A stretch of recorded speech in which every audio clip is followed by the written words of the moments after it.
दोस्तों नमस्कार, मेरे चैनल पर आपका स्वागत है। बिहार में बड़े पैमाने पर शिक्षकों की बहाली हुई और शिक्षकों की बहाली के साथ साथ कुछ ऐसे भी शिक्षक आए जिनका सर्टिफिकेट जो है वो गलत था और गलत है, वो नौकरी कर भी रहे हैं। तो चलिए, इसके लिए सरकार ने बहुत बड़ा कदम उठाया है।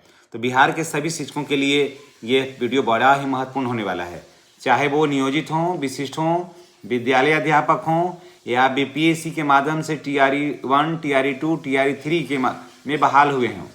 एक एक शिक्षक इसको कान खोलकर सुन लीजिए और इस वीडियो के बारे में जान लीजिए। वीडियो के माध्यम से ये जान लीजिए कि सरकार क्या कुछ करने वाली है, सरकार की विधि व्यवस्था में क्या कुछ होने वाला है। और सरकार बिल्कुल अब सख्त हो गई है, बिल्कुल अब ये दृढ़ निश्चय कर ली है कि जो पहले जो गलतियां हुई है सरकार के माध्यम से, उसकी पुनरावृत्ति अब नहीं होगी। नियुक्ति के बाद भी जांच का आदेश दिया जा सकता है और उसको किया जा सकता है।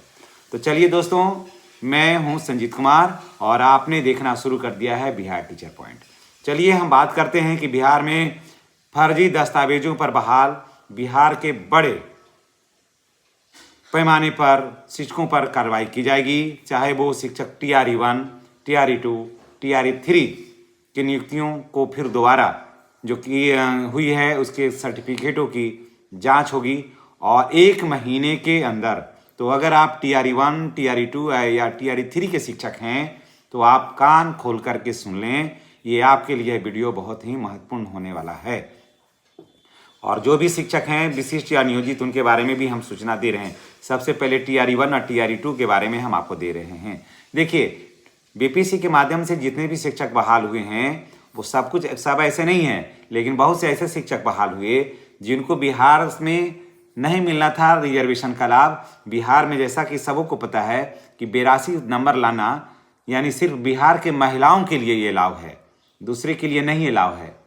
तो क्या हुआ कि यूपी की भी लड़कियां जो है वो 82 नंबर ला करके के पाठक के जमाने में शिक्षक के पद पर योगदान कर लिया, जबकि ये 82% नंबर जो था, 82 नंबर जो 82% नहीं करिए, 82 नंबर जो था वो सिर्फ सीटेड में बिहार के लड़कियों के लिए था, बिहार के महिलाओं के लिए था, बाहर के लिए नहीं था। तो वो वहाँ से आगे लोग करके फिर उसके बाद क्या किया लोग कि बिहार का जैसे तैसे करके गलत तरीके से अस्थायी निवास प्रमाण पत्र भी बनाए, जाति प्रमाण पत्र बनाए और आकर के यहाँ लोग नौकरी कर लिए। इसका भंडाफोड़ कई जगहों से हुआ। सरकार सचेत हो गई और सरकार ने अब आदेश जारी किया है कि जितना भी फर्जी है, चाहे वो शैक्षणिक हो, प्रशैक्षणिक हो या फिर कोई भी डॉक्यूमेंट्स अगर फर्जी है तो उन सबको पकड़िए। अब देखिए, बात करते हैं, ऑफिशियली बात करते हैं। यह निदेशक माध्यमिक शिक्षा निदेशालय की ओर से जारी किया गया है। माध्यमिक शिक्षा निदेशक ने राज्य के सभी शिक्षा पदाधिकारियों यानी DEO को पत्र भेजकर स्पष्ट किया है कि नियुक्ति के बाद भी दस्तावेजों की जांच का प्रावधान मौजूद है, इसलिए आप सख्ती से इसे लागू करिए।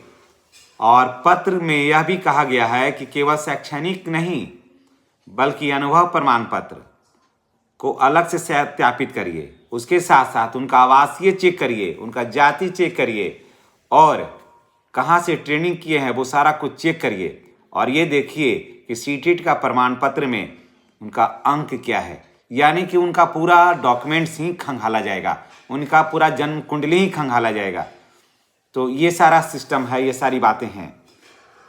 तो अगर आप भी TRE-1, TRE-2 के माध्यम से आए हैं तो आप देख लीजिए कि क्या आपका कागज़ सही है, कोई त्रुटि अगर हो गई है तो उसे आप सुधरवा लीजिए, नहीं तो बहुत ही मुश्किल दौर आने वाला है। दरअसल बिहार में शिक्षक बहाली को लेकर पहले भी कई फर्जी प्रमाण पत्रों के मामले में कई मामले जो हैं वो सामने आ चुके हैं।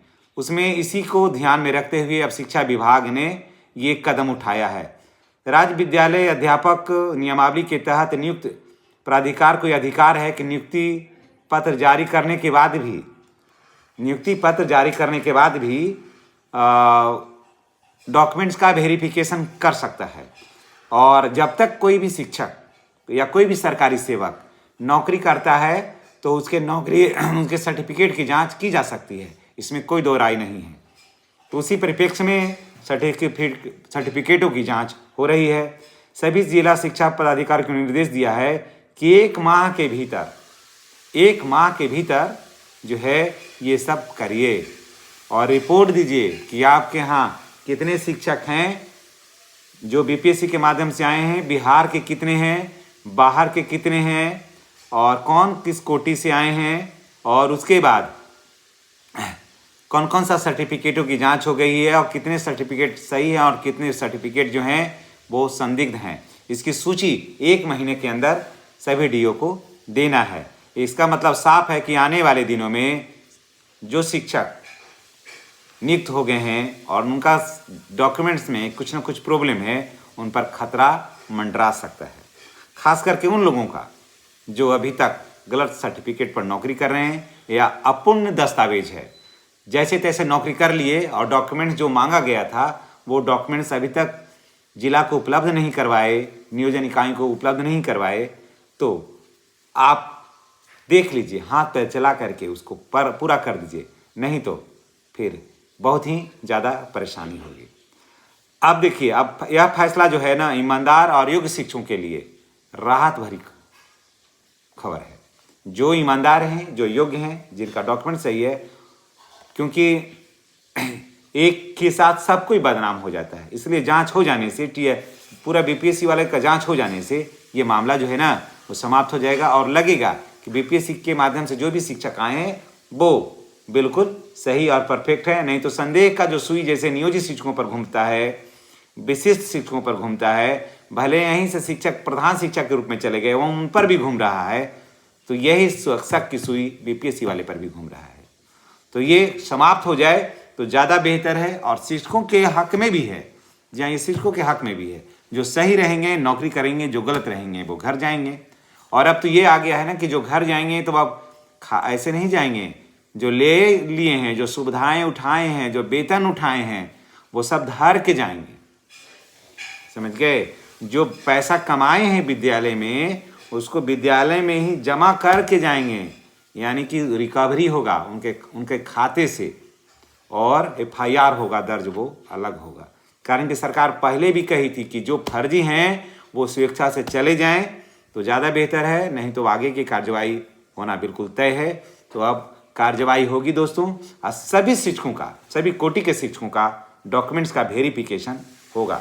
अब बात करते हैं कि क्या इसके दायरे में विशिष्ट शिक्षक, नियोजित शिक्षक, प्रधान शिक्षक आएंगे? तो जी हाँ, मैं आपको स्पष्ट कर देना चाहता हूँ और जानकारी मैं दे देना चाहता हूँ कि